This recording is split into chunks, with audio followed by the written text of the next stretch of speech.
Christmas ആഘോഷിക്കുന്ന ദിവസം. എന്താണ് ഈ ക്രിസ്മസ്? ലോകരക്ഷകനായ ഉണ്ണീശോ പിറന്ന ദിവസം. അതെ, യേശുവിന്റെ മറിയത്തിന്റെ മകനായാണ് ഉണ്ണീശോ ജനിച്ചത്.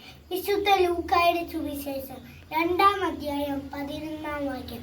ദാവീദിന്റെ പട്ടണത്തിൽ നിങ്ങൾക്കായി ഒരു രക്ഷകൻ കർത്താവായ ക്രിസ്തു ഇന്ന് ജനിച്ചിരിക്കുന്നു.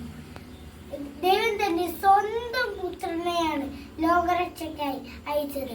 അതിന്റെ ഓർമ്മയ്ക്കായി എല്ലാ ക്രിസ്മസും പുൽക്കൂട് നിർമ്മിച്ചും സാന്റാക്ലോസിനെ വരവേറ്റും നക്ഷത്രങ്ങൾ തെളിയിച്ചും കേക്ക് മുറിച്ചും നാം ആഘോഷിക്കുന്നത്. സൽപ്രവൃത്തികളോടെയും നന്നായി പ്രാർത്ഥിച്ചും നമ്മുടെ ഹൃദയമാകെ പുൽക്കൂട്ടി ഉണ്ണീശോനെ വരവേറ്റാം. എല്ലാവർക്കും ക്രിസ്മസ് മംഗളങ്ങൾ ആശംസിച്ചുകൊണ്ട് നിർത്തുന്നു. നന്ദി, നമസ്കാരം.